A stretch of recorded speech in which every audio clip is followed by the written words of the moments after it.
Les podcasts de la 45e édition de Cinéma du Réel. Rencontre avec France Souprenant, animée par Sad Chakali.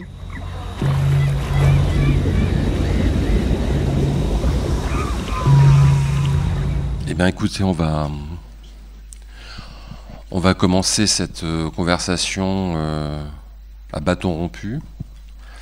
Donc on va rompre quelques bâtons et d'ailleurs il y a des micros qui circuleront, donc du coup si vous voulez aussi les casser, vous n'hésiterez pas. Quand on revoit le film, je repense à René Scherrer dans Le jeu de loi du professeur Polybus, le film que tu lui as consacré en 2007. Il évoque une phrase de Walter Benjamin qui dit il n'y a pas d'œuvre de civilisation qui ne soit pas aussi une œuvre de barbarie. Et on y pense beaucoup devant ce film. Je pense aussi à une chose que tu nous avais dite, c'est que quand tu étais enfant, tu voulais devenir archéologue. Oui. Ben, je l'ai pas fait. Alors, tu l'as pas fait, j'en suis pas tout à fait sûr, parce que le film qu'on a vu, c'est de l'archéologie. Enfin, j'ai pas fait l'archéologie que je voulais faire. Tu en as fait une autre. Et non, je suis resté dans des temps plus récents. Moi, je voulais faire de l'archéologie de Sumer. Alors, effectivement, on est... Mais 200 ans, c'est loin quand même, hein. Et c'est très proche, et en même temps, ça peut apparaître comme très très éloigné aussi. Du coup, on peut peut-être commencer par ça, c'est-à-dire regarder le film à partir de deux archives. Il y a une archive textuelle dont tu as commencé à parler tout à l'heure, et puis il y a aussi les images. On peut peut-être déjà commencer par les textes, parce qu'ils ont des origines très très diverses. Il y a des textes de militaires, il y a aussi des civils, et parmi ces civils qui défendent le projet de la conquête de l'Algérie, il y a des noms tout à fait respectables, respectés, comme Victor Hugo, Alexis de Tocqueville, Ernest Renan. Comment tu as constitué justement cette archive et ce montage de tous ces textes, sachant aussi que ça discute, hein, ils ne sont pas tous d'accord sur ce qu'ils font, et puis il y a aussi des voix qui sont dissonantes, dissidentes, critiques, comme celle de Victor Considérant, évidemment Fourier. Charles Fourier, et aussi Prosper Olivier Lissagaray. Tu peux nous raconter déjà cette première constitution de ces textes? D'abord, j'ai lu en masse. J'ai tapé à la machine en quantité. Et ensuite, il a fallu mettre de l'ordre dans tout ça. Et du fait, j'ai constaté que tous ces colonisateurs, enfin ces débutants colonisateurs, n'avaient pas tous le même point de vue. C'est-à-dire qu'il y a la majorité sont des assassins, mais il y a une bonne part d'humanistes aussi. Tous sont colonisateurs, tous veulent conquérir l'Algérie, mais pas tous de la même façon. Il y en a, c'est par le meurtre, ce qu'on pourrait appeler génocide, sauf que ils n'ont jamais voulu faire de génocide parce qu'il fallait toujours garder des bras pour travailler la terre et le reste, pour faire domestique, pour faire ouvrier agricole, pour faire tout ça. Donc ils n'ont jamais, même si c'est évoqué par moments des déportations en masse et définitives, ils n'ont jamais voulu tuer tout le monde, parce qu'il fallait bien faire suer le burnous, quoi. Donc ces textes que j'ai trouvés s'entendent sur un consensus qui est le bien de la colonisation, mais ils ne s'entendent pas sur les modes de colonisation. Donc j'ai cherché des textes, et puis après j'ai essayé de trouver un ordre, de les mettre en ordre, enfin d'abord épurer parce qu'on avait des tonnes, et ensuite mettre un ordre en respectant la chronologie grossière, c'est-à-dire que évidente. Après, bon, c'est sur des petites trucs comme mettre un mois d'avril après un mois de septembre. Ça, je l'ai fait. Et donc, ça, c'était assez compliqué. C'était même un des trucs les plus compliqués à faire. Mettre un ordre. Et ensuite, cet ordre, évidemment, il a été bouleversé quand j'ai avancé les images et ces citations de front. Il a été légèrement bouleversé, mais pas complètement. Parce qu'ils ont assez bien avancé, main dans la main, sans trop me faire souffrir. C'est ça que tu voulais que je dise ? Je veux rien du tout.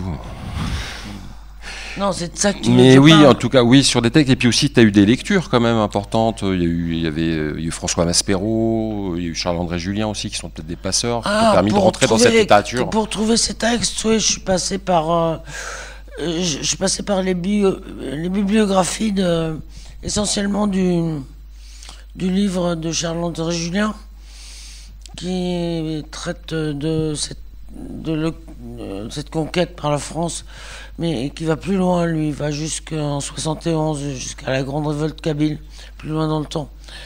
Et je me suis appuyé sur la bibliographie de ce livre, et j'ai piqué aussi pas mal dans Maspero, tout qu'a écrit, et du coup j'ai pas dû aller à la source, parce que le meilleur était déjà sélectionné dans Maspero, qui a écrit un livre à partir des correspondances de Achille Leroy de Saint-Arnaud, qui est un des plus abjects des personnages de cette conquête, qui a commencé petit grouillot de merde, petit grouillot de Bugeaud, et qui a terminé maréchal de France, et qui est mort pendant la guerre de Crimée, mais pas d'une balle. D'une maladie du ventre qu'il avait récurremment. Et il n'est pas mort glorieusement, quoi.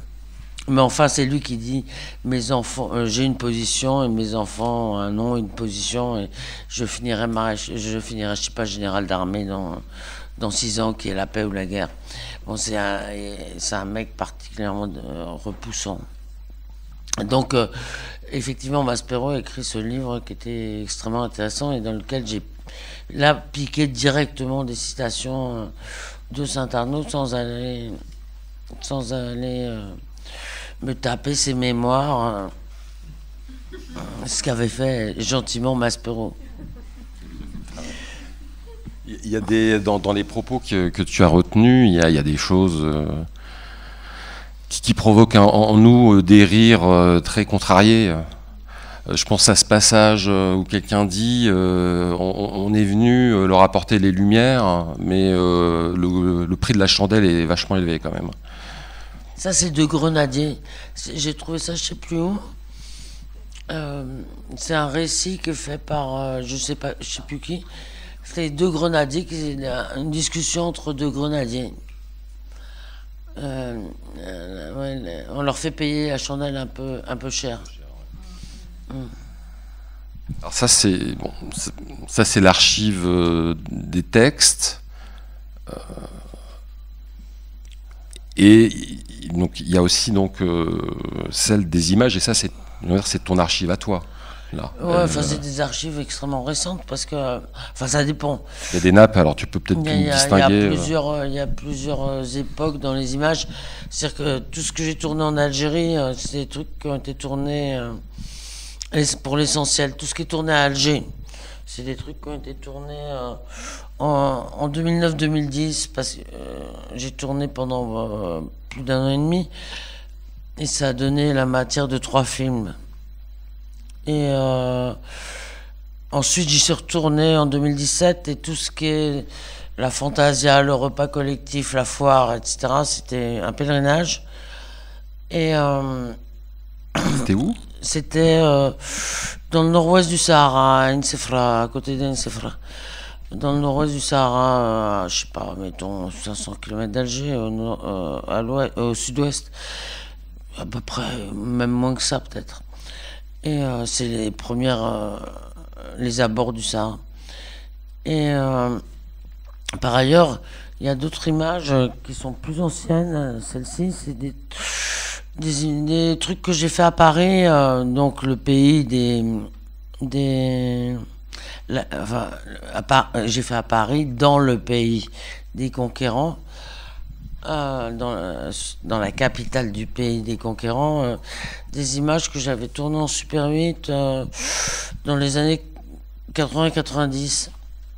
Et donc fallait bien montrer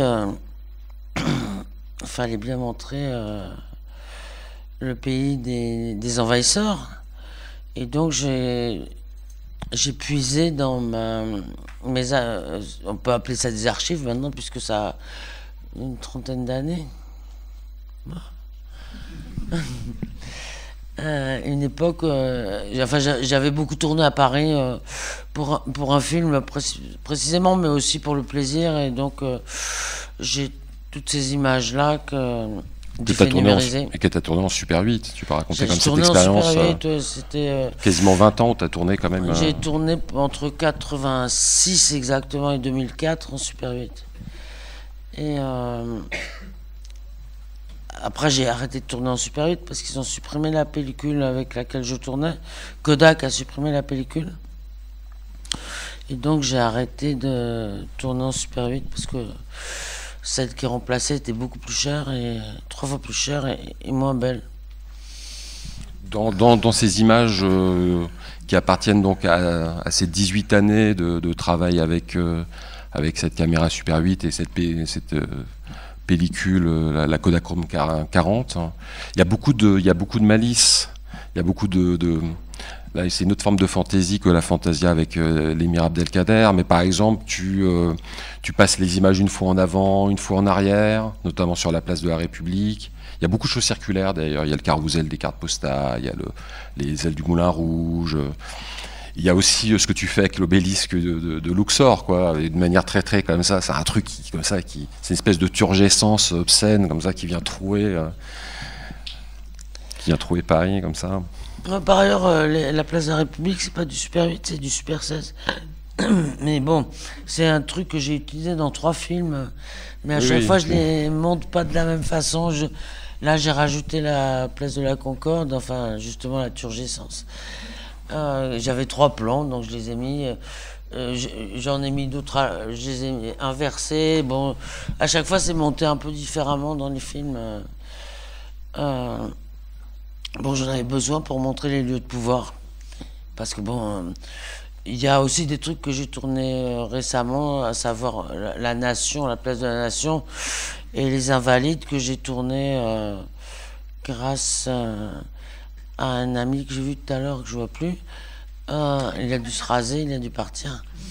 Et qui a consacré une bonne demi-journée à me balader dans Paris en bagnole.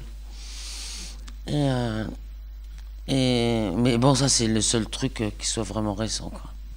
Et on n'a pas parlé aussi du géographe? Ah, le géographe, c'est papa. C'est mon père, hein, le géographe. Le prof. C'était quand ça? Ça c'était à Alger, non, à Sétif, en Algérie. Pendant un séminaire alors j'arrive plus à savoir 2006 ou 2007. Et pendant un séminaire qu'il faisait à la fac de Sétif, et j'ai raté le merveilleux moment où il dessinait la carte de l'Algérie à main levée parce qu'il était super fort. Et j'ai raté, je ne devais pas avoir de cassette ou je ne devais pas être à la bonne place. Je me rappelle plus, mais j'ai raté. Et j'aurais bien aimé la voir parce qu'il faisait pas une erreur dans n'importe quelle petite baie, il la dessinait. Pas une erreur dans les proportions, rien, quoi. C'était un très bon cartographe, mon père. Pas un très bon père de famille.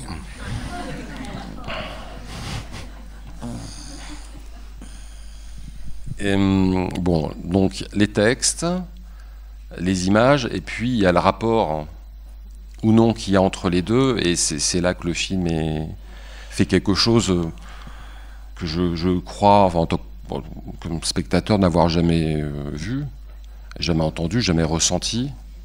c'est des choses qu'on sait, mais il y a des choses qu'on sait, et puis il faut aussi les sentir, et c'est autre chose.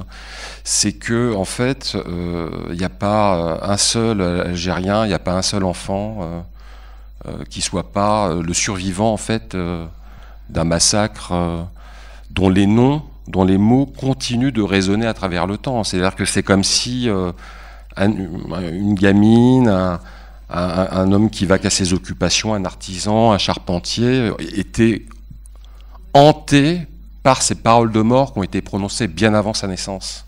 C'est des paroles de mort qui continuent d'une certaine manière à exercer encore une force de mort, et les images, elles, sont du côté plutôt de ce qui résiste à cette mort-là.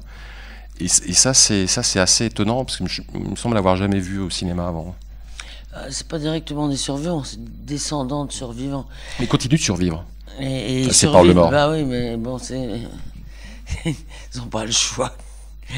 Mais par ailleurs, moi, je les ai montrés comme ça.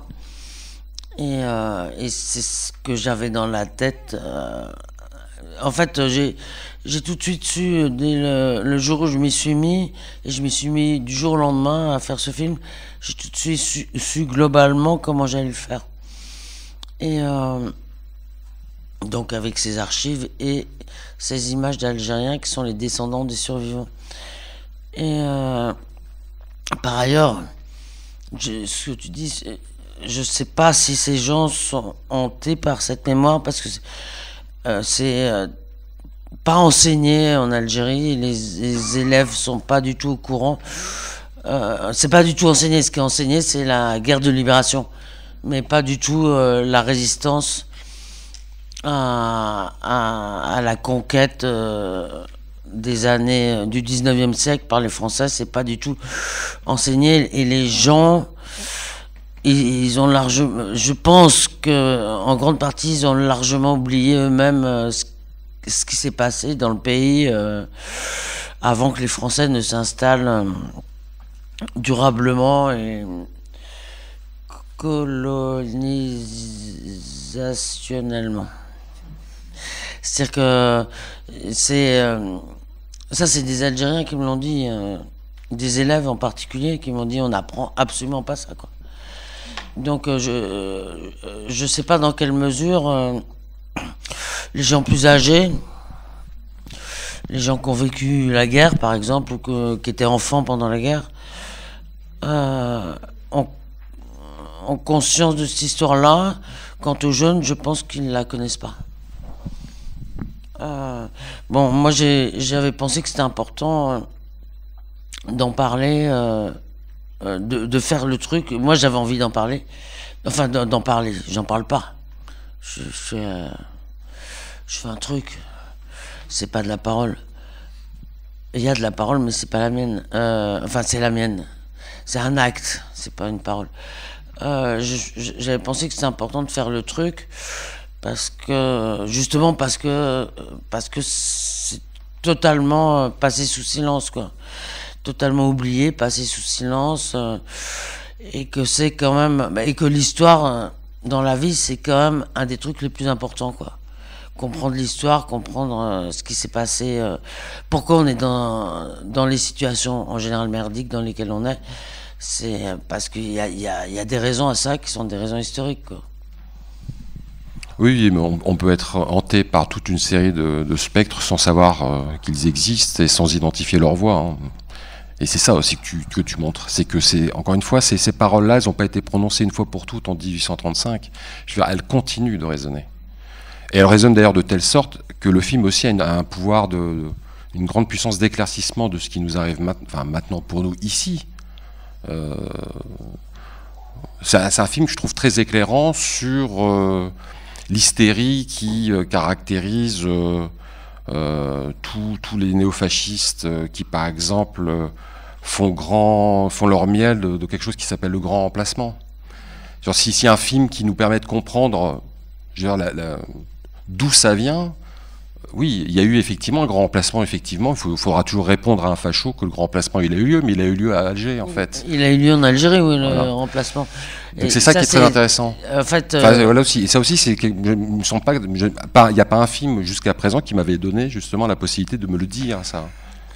Non, c'est dit textuellement, d'ailleurs, que dans les, je sais plus quelle citation dit textuellement, on va les envoyer aux îles Marquises, on va prendre leur place, quoi. Donc c'est dit, puisqu'ils veulent déporter et remplacer les populations autochtones et indigènes, quoi.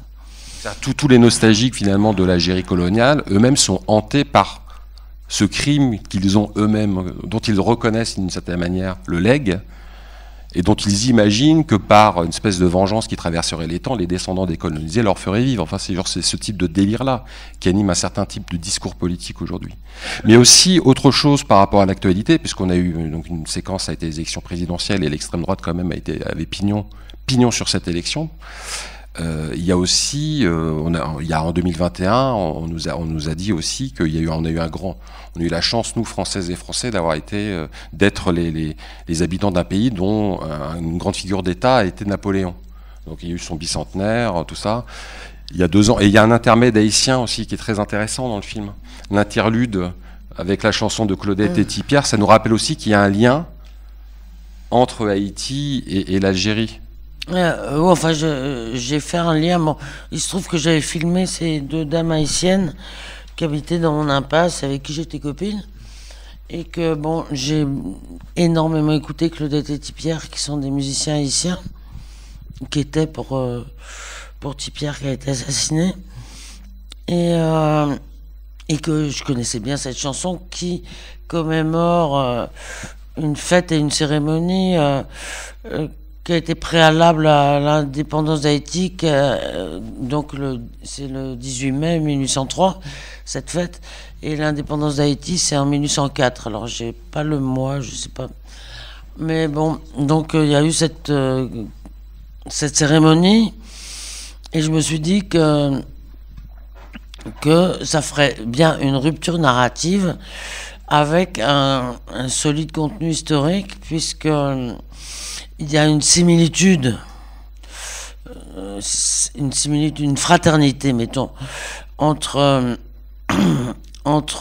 la résistance parce qu'il y a résistance, les textes d'Abdelkader le disent clairement, entre la résistance à l'envahissement français et la libération et la prise d'indépendance d'Haïti, qu'Haïti a payé très cher, au point que c'est un pays complètement foutu maintenant, puisqu'ils ont dû payer les dettes privées, ils ont dû payer à l'État et au privé les dettes privées des propriétaires d'esclaves et propriétaires de terrain, jusqu'à, je crois maintenant, d'ailleurs, ils continuent de payer, je crois, parce que la dette était colossale,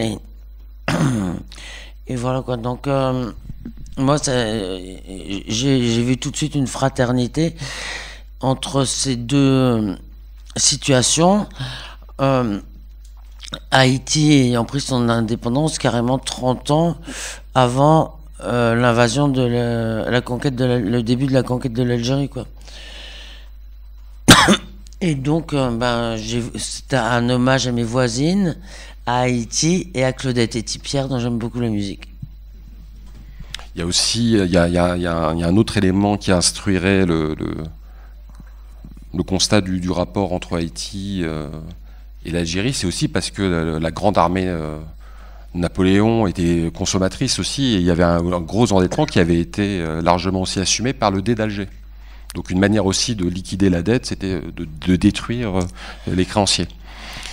En fait, la conquête de l'Algérie est partie d'un prétexte, qui était une raison d'ailleurs, non pas du tout le coup d'éventail que le dé aurait donné à l'ambassadeur de France, mais de la raison, une vraie raison, une raison économique, qui était le fait que la France et l'armée napoléonienne, c'est Napoléon qui avait engagé ce truc, avait emprunté à l'Algérie d'énormes quantités de blé pour nourrir l'armée de conquête de Napoléon. Et il n'avait jamais remboursé. Et bon, il y avait eu des spéculations depuis 1800, c'est que les guerres napoléoniennes, ça commence en quelle année? Les grandes guerres. Ça commence à la fin du XVIIIe siècle, hein. Et surtout ça se déploie pendant la première décennie des années 1800. Surtout à la campagne de Russie, le blé c'est pour la Russie. C'est avant même la campagne de Russie, c'est les premières grandes guerres napoléoniennes. Espagne. Et donc ils avaient, et cette dette a été l'objet de spéculation de la part de deux juifs livournais qui s'appelaient Bakri et l'autre, j'arrête pas d'oublier son nom. Bref, elle était devenue colossale. Et la France voulait absolument pas payer, quoi. Et donc, pour ne pas payer, elle s'est dit, on n'a qu'à piquer le pays. Comme ça, on n'aura pas à payer. Et en plus, on va gagner de l'argent. Beaucoup de choses. Et puis des bras pour travailler. Et voilà, quoi. Donc, du coup, ça nous permet de revenir sur cette question sur laquelle tu insistais tout à l'heure, c'est de l'histoire plutôt que de la mémoire. Donc, tu avais dit que dans l'ensemble des circonstances du film, donc, il y avait le rapport Stora qui était très axé, d'abord qui ne parle pas du tout de la conquête et des premières années de la colonisation. C'est pas du tout le sujet c'est complètement évacué, et puis qui a une vision plutôt mémorielle, réparatrice, ce genre de choses qui t'avait absolument offusqué, scandalisé même, et tu avais trouvé ça dégoûtant. Et donc du coup il y a ce film, et donc la question de l'histoire, c'est ça qui est intéressant, parce qu'il y a plusieurs manières de faire de l'histoire, et le film en porte le témoignage. Il y a l'histoire monumentale, hein, et d'une certaine manière les archives dans Paris, c'est ça, voilà. Si vous voulez du monument, faut savoir ce que ça a coûté, quoi. Les monuments sont des ruines monumentales, et elles s'exposent dans plein Paris, elles attirent beaucoup de touristes. Il y a l'histoire antiquaire, ça vous connaissez à la télé, tout ça, les gens qui nous racontent ça comme s'ils étaient des antiquaires, hein, l'antiquaille de l'histoire, voilà, avec laquelle on a un rapport pieux et tout à fait charmant. Et puis il y a l'histoire critique, c'est-à-dire où en fait on n'en a pas fini de ces histoires-là, parce qu'en fait elle continue d'exercer des effets de ce qu'on appelle d'hystérèse. Ça continue, les causes. Alors, je redis. Mais justement, parce que l'hystérie, ça vient de là. Mais voilà. Mais et puis j'ai oublié. Mais en fait, l'hystérèse, ça dit d'un processus qu'il continue à exercer des effets quand bien même les causes ont disparu. Donc s'il y a une forme d'hystérisation dans le discours politique sur un certain nombre de sujets, la question c'est qu'il y a effectivement des effets qui continuent à être alimentés par des causes qui, elles, ont disparu historiquement. C'est-à-dire, par exemple, la conquête de l'Algérie. Tout ça, effectivement, c'est dans nos dos, mais en fait, ça continue à produire des effets et qui nous pourrissent l'existence aujourd'hui. Et on a besoin de cinéma pour éclaircir l'obscur qui caractérise l'époque. Et pour éclairer ce qui obscurcit le présent, il faut aller effectivement regarder un peu dans le passé. Et la lumière, elle fait mal aux yeux. Et elle fait mal aux oreilles aussi. C'est des ossuaires, quand même. C'est des paroles de mort qui sont dites et qui sont assumées par de grands noms qu'on nous enseigne, dont on nous enseigne l'œuvre, mais en nous épargnant l'analyse de ces textes-là. Effectivement, c'est toujours un peu incidemment dans nos trajectoires respectives qu'on se dit, voilà, un tel, machin, truc, a soutenu ce délire qui fait que les gens continuent un petit peu à délirer parce qu'ils sont un peu malades, et ça dure plusieurs siècles. Donc c'est pas mal de se guérir avec le cinéma, c'est de l'archéologie en plus qui permet de prendre soin aussi de nous. Mais et la construction du film, voilà, il y a un milieu, l'interlude, et à rebours, et on revient. Donc en fait, il s'agit du retour. Donc l'Algérie, tu y reviens, c'est ça, c'est l'élément. T'arrêtes pas d'y revenir en fait, ça vient pas. C'est-à-dire que la deuxième partie sur Alger, c'est aussi un retour en arrière dans le temps par rapport la première partie où je couvre 18 ans, et après c'est sur le début, c'est-à-dire en fait la première partie c'est la destruction d'une population. Et la seconde partie serait plutôt la destruction d'une civilisation, quoi, d'une ville, et à travers la destruction de la ville, la destruction d'une civilisation. Et donc je fais une sorte de zoom. J'aime pas les zooms aussi de focale, mais là c'est une sorte de zoom mental sur la ville d'Alger et sur le début de sa démolition, qui a été particulièrement brutale bon, c'est bien raconté, y compris par des fonctionnaires coloniaux, des fonctionnaires civils, parce que c'est essentiellement dans cette deuxième partie, il y a beaucoup de civils qui parlent. Et donc, il raconte bien comment l'armée s'est totalement laissée aller au saccage, sans aucune espèce de respect pour quoi que ce soit, ni pour le bâti, ni pour les, comme ils disent, les ornements de sculpture, etc., ni évidemment pas non plus pour le végétal, mais c'est surtout, oui, cette deuxième partie, c'est le saccage d'une ville, comment ils ont saccagé, par exemple, un réseau d'égouts extrêmement bien fait, comment ils ont saccagé le système d'enseignement, comment ils ont saccagé les cimetières. Les tombes systématiquement, parce que c'était en marbre, et donc on récupère le marbre, évidemment. Et d'ailleurs, ça m'a fait penser à Sous le ciel lumineux de son pays natal, où on évoque aussi des profanations de tombes là, par rapport à la guerre, guerre civile libanaise. Ah ben, quand je vais dans des pays que je connais pas, je vais toujours à la gare, dans un supermarché pour voir ce que les gens mangent, au cimetière. Et je vais systématiquement au cimetière pour voir comment c'est, quoi. Enfin, pas tous. J'en visite un ou deux. Et bon, quand j'étais à Beyrouth, évidemment, j'en ai vu plein parce que la guerre était pas loin et il y avait encore des gens tout frais dans les tombes. Je parle du retour, du revenir, parce que donc le film fonctionne sur cette idée d'un redoublement du retour, première partie, seconde partie, décivilisation du côté des textes et civilité des gens que tu filmes, ça aussi c'est très très fort. Mais tu reviens en Algérie, en fait tu ne cesses pas de revenir en Algérie depuis, depuis 60 et quelques années maintenant. Et en tout cas les 3 derniers films en témoignent. Hein. Tu as parlé tout à l'heure donc de ce tournage que tu as mené entre 2009 et 2010, c'est à l'occasion d'un film qui s'appelle I'm Too Sexy for My Body,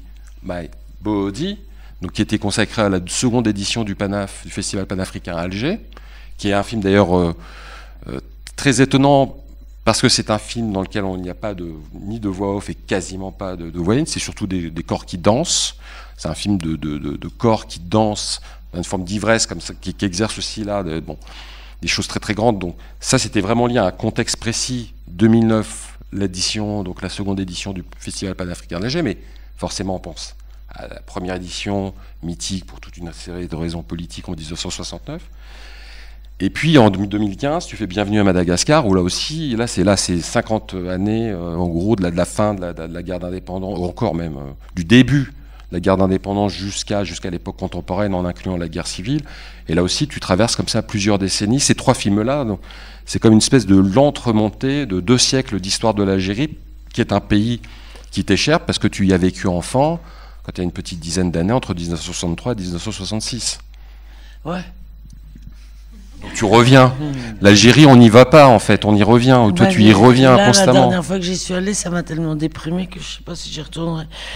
J'y retournerai sûrement parce que j'ai des amis, mais c'était triste. C'était quand C'était en décembre. Ah bah oui. Et ça m'a déprimé. C'était triste, c'est bien pire que sous Bouteflika. C'est en chute libre. Enfin, c'est une parenthèse. Il me reste encore pas mal d'images d'Alger, donc, mais je crois pas que je ferai. En tout cas, la piste que je donne à la fin avec les citations, il y a 2 phrases de Tocqueville à la fin qui sont juste par rapport au film, parce que je parle pas de la colonisation vraiment, parce que la colonisation avait juste été ébauchée durant la période dont je traite.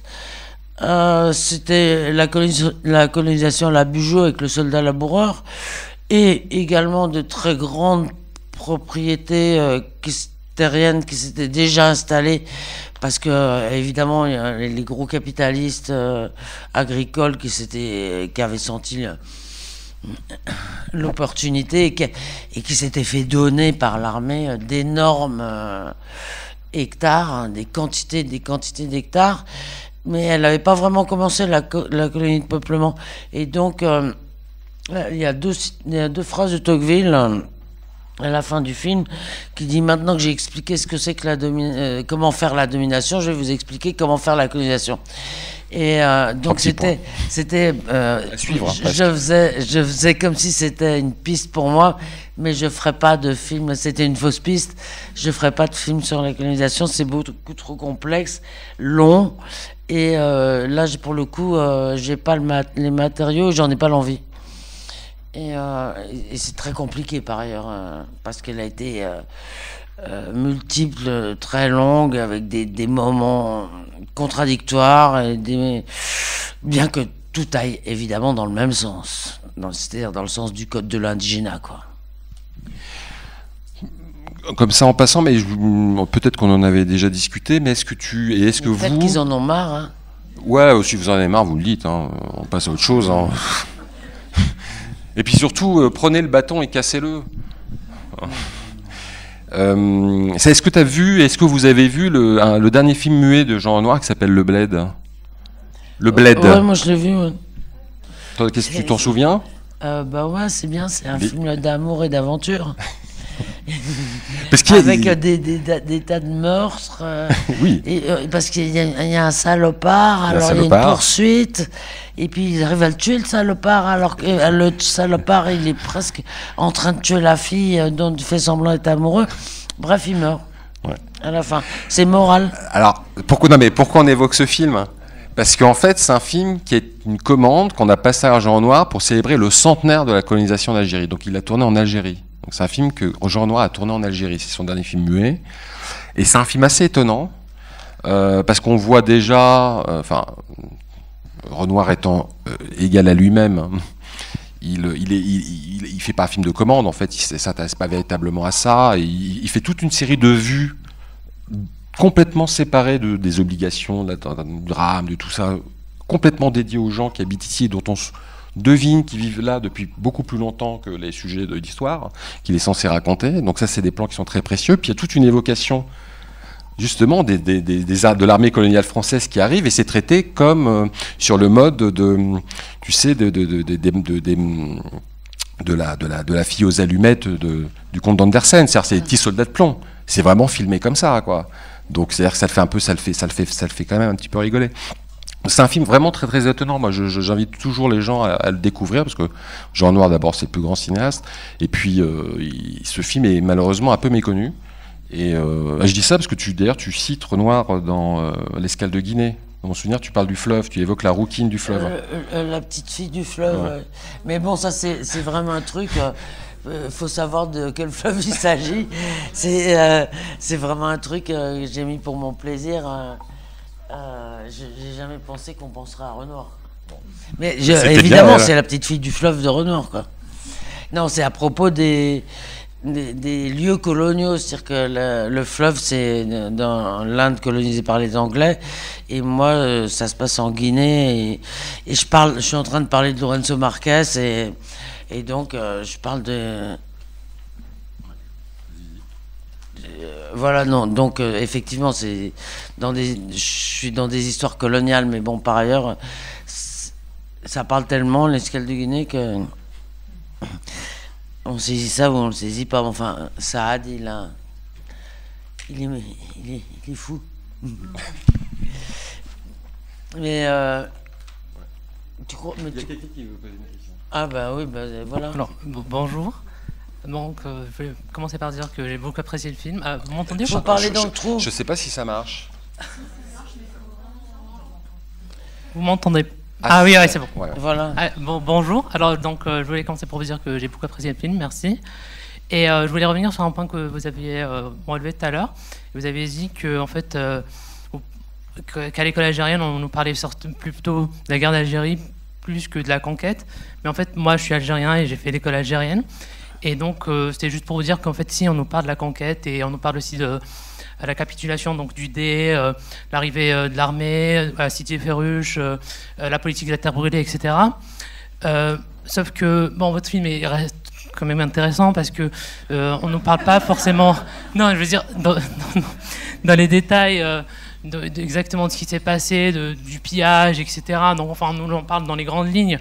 sauf qu'on ne va pas dans autant de détails, et aussi on ne parle pas non plus de la destruction d'Alger, donc pour moi c'était très intéressant d'apprendre davantage sur sur cette destruction et sur la reconstruction, donc merci. Voilà, donc c'était juste pour revenir sur ce point-là, donc pour dire que oui, en fait, on nous enseigne quand même la conquête.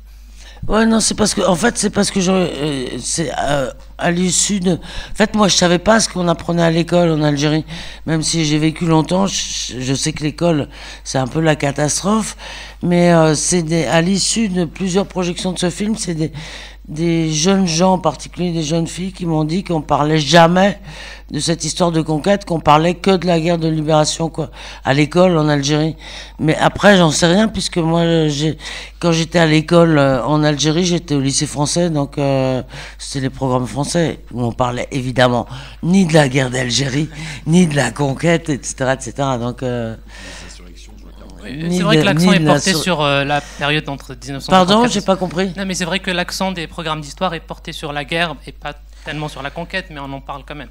Ah d'accord, bah, ça je ne savais pas, on m'avait dit le contraire, donc voilà. D'accord, merci. Oui, si, probablement. Non, mais c'était des jeunes filles, essentiellement des filles qui m'avaient parlé de ça.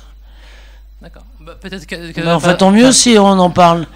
Si on en parle à l'école en Algérie, parce qu'en France, je crois que on dit la France a conquis l'Algérie, puis le Sénégal, puis il y avait des comptoirs, puis ceci, puis cela, puis cela, et il y a eu l'Empire français, mais on dit jamais comment ça s'est passé, quoi. En tout cas, moi, c'est comme ça que j'ai appris ça quand j'étais à l'école, c'est-à-dire que la France était un grand empire, mais on m'a jamais raconté comment ça s'était passé, quoi. Merci. Merci à vous.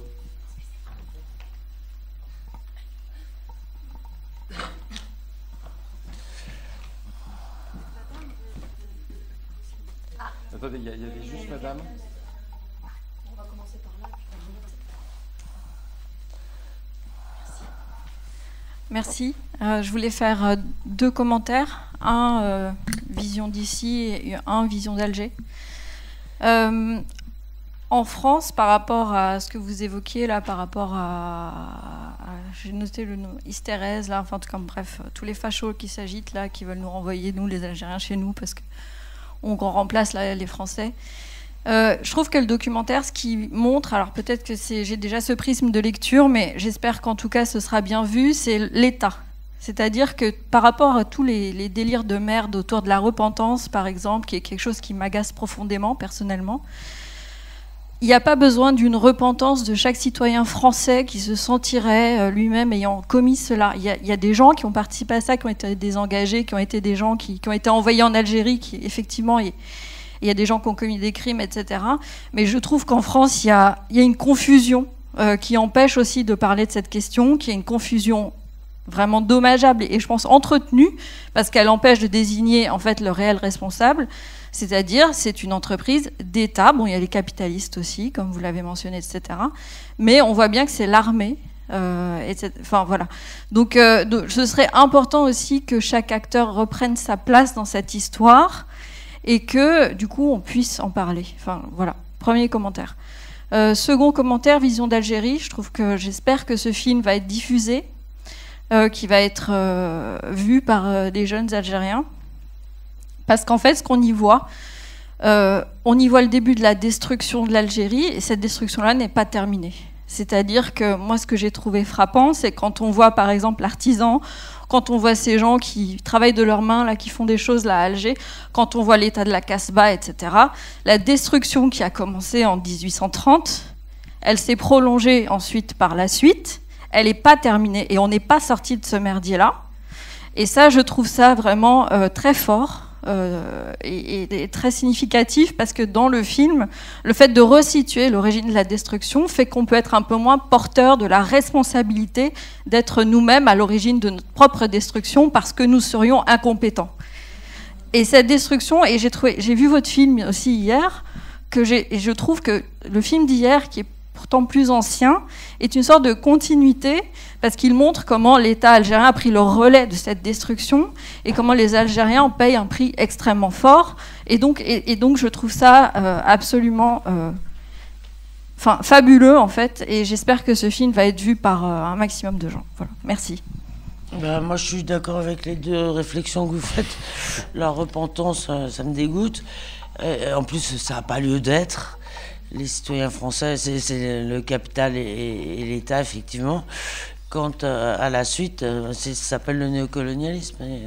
Donc, ça ne s'est jamais arrêté, le colonialisme, nulle part.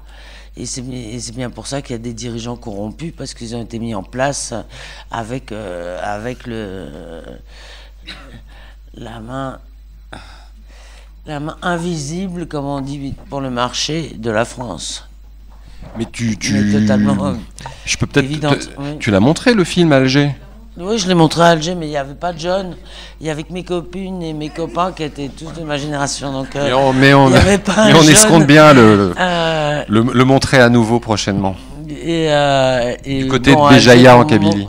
Peut-être à Béjaïa, il y a des jeunes, mais là, c'était un festival à Alger. Et il n'y avait que des vieilles peaux comme moi. Et donc, il n'y avait pas une seule personne que je ne connaissais pas, il n'y avait pas un seul jeune. Si, il y en avait quelques quarantenaires. Hein? Non, c'était le foutoir le plus complet. Madame.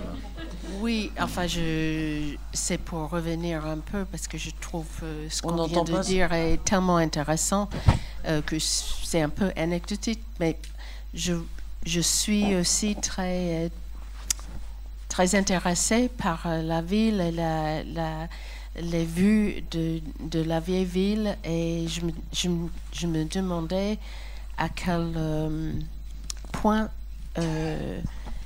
ça correspond à une connaissance de la ville, ou est-ce que tu passes beaucoup de temps pour savoir où tu veux t'installer pour filmer?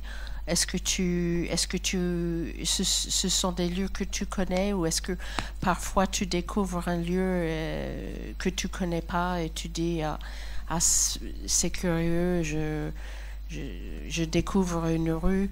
Enfin, est-ce que tu restes longtemps avant de filmer? Enfin, il y a une complicité avec les gens, surtout les enfants, mais j'étais un peu... je me posais la question, qu'est-ce que ça représente? Est-ce que ce sont des gens, les lieux que tu connais bien? Est-ce que ce sont les gens que tu connais, que tu avais déjà rencontrés? Et surtout, c'est très très beau. Et merci. La ville d'Alger, je la connais bien. J'ai vécu quand même entre 99 et 2010. Et je m'y suis beaucoup baladé avant d'avoir l'autorisation de tournage. Et par ailleurs, les gens que je filme, je les connais. Il y en a que je connais, par exemple le menuisier, celui qui fait les petits bancs, c'était un copain. Mais celui qui tape sur la porte, là, je ne le connaissais pas. Je l'ai rencontré, j'ai demandé si je pouvais le filmer en train de travailler. Il m'a dit oui. En fait, les gens aiment bien être filmés quand ils travaillent. En tout cas, à Alger, j'ai remarqué partout ailleurs, quand ils travaillent, comme ils ont une position de dignité, ils acceptent d'être filmés beaucoup plus facilement. Par exemple, les gens, comme on dit à Alger, ceux qui tiennent le mur, c'est-à-dire ceux qui foutent rien, qui sont chômeurs et qui sont appuyés contre le mur et qui tiennent le mur avec leurs pieds comme ça, appuyés contre le mur, plus le dos, eux, on peut pas les filmer parce que ça les humilie, quoi. Et je tiens absolument pas à humilier les gens, quoi. Donc, même, je tiens exactement au contraire. Et donc, les gens, parfois je les connais, parfois, la plupart du temps, je les connais pas. Et mais je reste un certain temps sur place, je me montre, je cherche des cadres, évidemment. Quand j'en ai trouvé un, je tourne. Quand j'ai trouvé un cadre qui me va, je tourne, j'appuie sur le bouton, quoi. Et mais la ville, quand j'ai filmé Alger, j'avais un chauffeur parce que j'habitais loin, j'habitais à 25 km. Et puis que bon, les transports dans Alger, c'est très compliqué, il y en a peu et c'est compliqué. C'est très long, etc. Donc j'avais un chauffeur qui est devenu un copain, qui était aussi qui s'occupait de plein de trucs, qui était devenu un assistant. J'ai sillonné la ville avec lui, je disais on va à tel endroit, et puis j'épluchais le quartier complètement. Et c'était des quartiers que je connaissais bien, quoi. Il y a des quartiers où je suis absolument pas allé. Je suis pas allé dans les banlieues, je suis pas allé dans les quartiers islamistes. J'avais pas envie de me faire péter la gueule, tout simplement. Et puis en plus, les banlieues, elles sont particulières. Si j'ai tourné pour le film précédent, j'avais tourné dans des banlieues avec des constructions modernes qui étaient particulièrement moches. Oui, et puis je les ai montées d'ailleurs. Mais dans ce film-là, non. Puisque, en fait, c'est un seul tournage. J'ai fait qu'un seul tournage pour 3 films. À Alger, c'était un seul tournage qui a duré 1 an et demi, quoi. Tout à l'heure, on a parlé donc des 3 derniers films dans l'ordre chronologique, donc I'm Too Sexy for My Body, tournage en 2009, le film a été montré en 2012, Bienvenue à Madagascar, donc 2015, et ce film-là, effectivement, c'est une espèce de grand triptyque algérien, mais l'Algérie, on y revient, on y retourne, parce que donc François Prenant y a vécu quand elle avait une dizaine d'années, entre 1963 et 1966, parce que ses parents, donc on a vu son père, ont été engagés aussi pour la cause algérienne, et se sont aussi établis quelques années en Algérie pour construire ou essayer de construire l'Algérie nouvelle à cette époque-là. Et donc ça a été un moment, tu dis, ça a été ton paradis. C'est presque, tous tes films, c'est d'une certaine manière retrouver un peu ce paradis perdu de ces quelques années que tu as passées merveilleuses à Alger.